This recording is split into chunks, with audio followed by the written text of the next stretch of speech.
शैतान की परीक्षाओं का इनकार करने के बाद यीशु वापस गलील के क्षेत्र में आया। यही वह स्थान है जहाँ वह रहता था। पवित्र आत्मा उसे बहुत सामर्थ्य दे रहा था और यीशु एक स्थान से दूसरे स्थान को गया और लोगों को शिक्षा दी।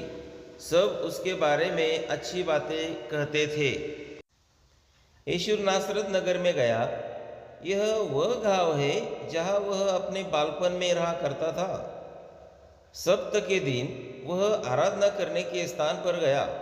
अगुओं ने उसे यशायाह भविष्यवक्ता के संदेशों की एक पुस्तक दी। वे चाहते थे कि वह उसमें से पढ़े। अंत में यीशु ने उस पुस्तक को खोलकर उसके एक भाग को लोगों के लिए पढ़ा। यीशु ने पढ़ा, परमेश्वर ने मुझे अपना आत्मा दिया है ताकि मैं कंगालों में सुसमाचार प्रचार कर सकूं।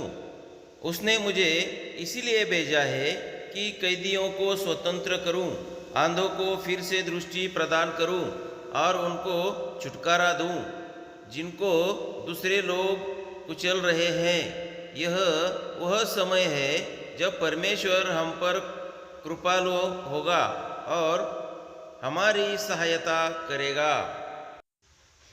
फिर यीशु बैठ गया। सब लोग उसे बड़े ध्यान से देख रहे थे।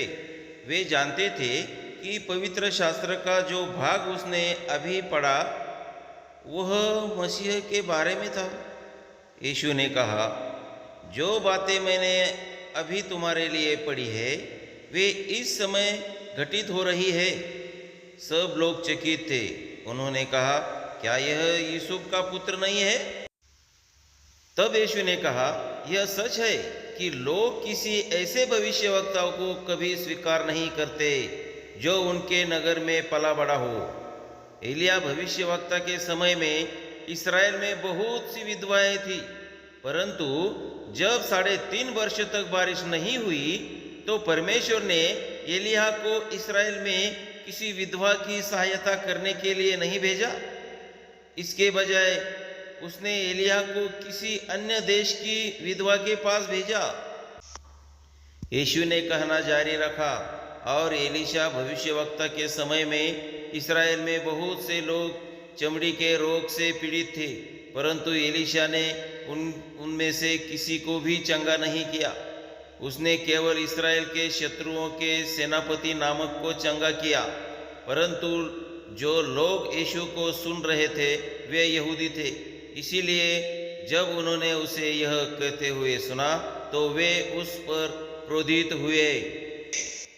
नासरत के लोगों ने यीशु को पकड़ लिया और उसे आराधना के स्थान से घसीटकर बाहर ले गए।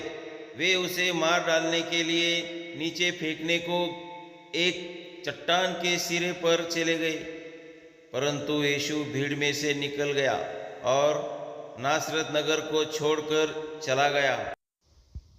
फिर यीशु सारे गलील के क्षेत्र में गया और बड़ी भीड़ उसके पास आई। वे ऐसे बहुत से लोगों को लेकर आए जो बीमार और विकलांग थे। उनमें से कुछ देख नहीं पाते थे, चल नहीं पाते थे, सुन नहीं सकते थे, बोल नहीं सकते थे, और यीशु ने उनको चंगा किया।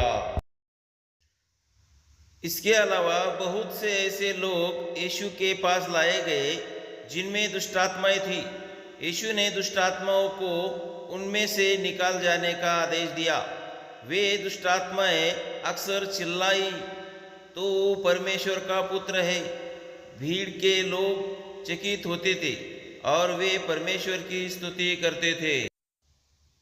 फिर यीशु ने अपने शिष्यों में से 12 पुरुषों को चुना कि वे उसके विशेष प्रतिनिधि बने।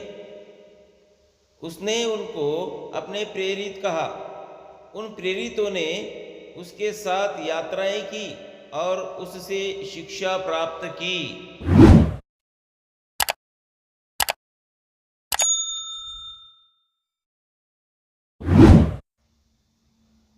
26वीं कहानी समाप्त। 27वीं कहानी सुनने के लिए तैयार रहिए। आपका दिन शुभ हो। यीशु आपको आशीष दे। यीशु के नाम में आमीन।